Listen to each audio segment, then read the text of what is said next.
En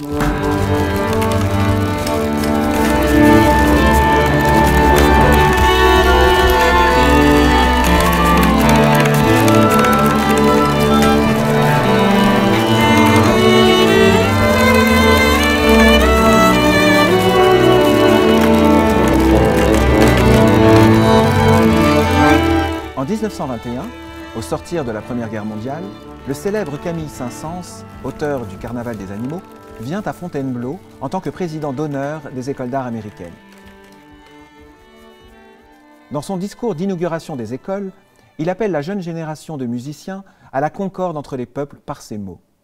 L'union intime de la France et de l'Amérique assurera le triomphe de la paix, sans laquelle les arts ne sauraient fleurir. Saint-Saëns aime tendre des passerelles entre les cultures et les époques. En témoigne son opéra Ascanio, créé en 1890, dont un acte entier prend pour décor le château de Fontainebleau au temps de François Ier.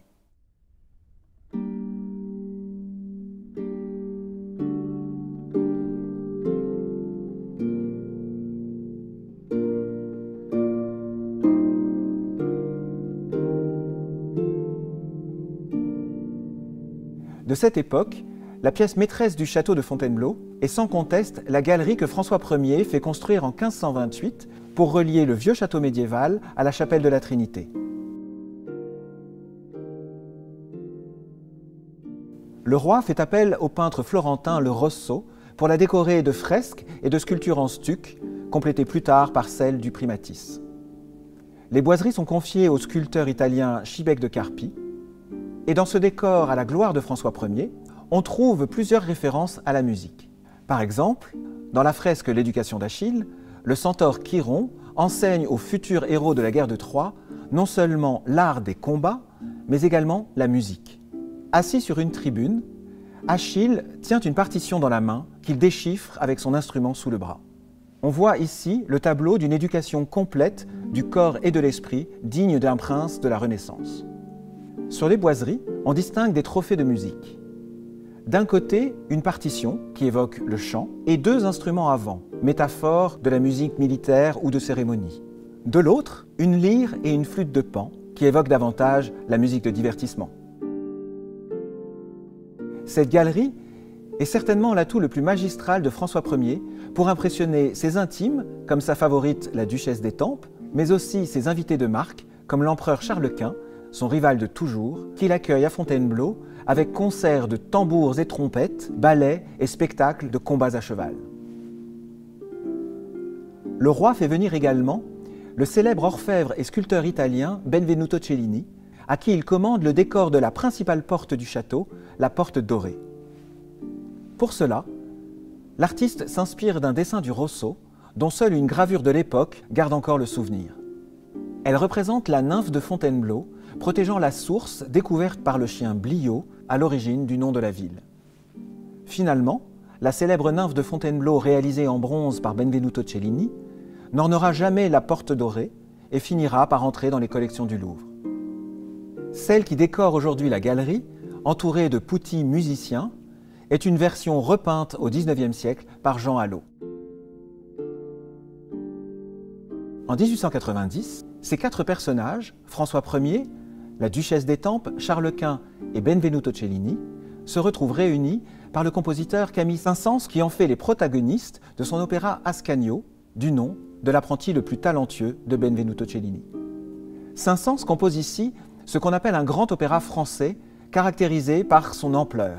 5 actes, soit 3 heures de musique, avec un effectif instrumental et vocal considérable.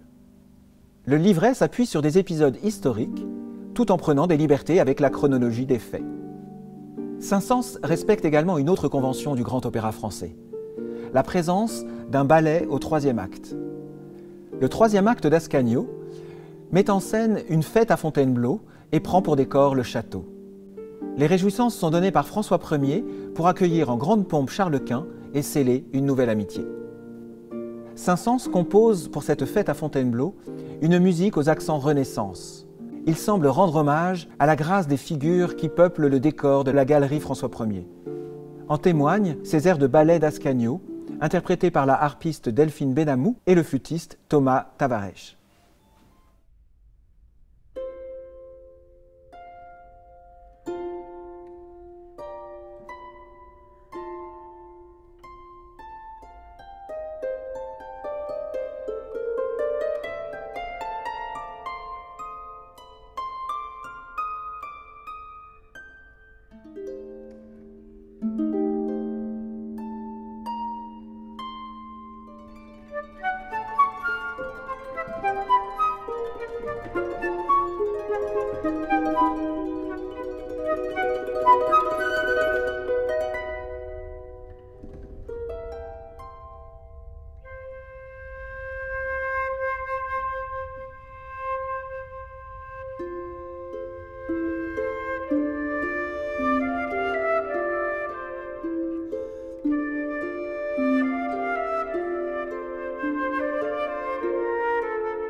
Thank you.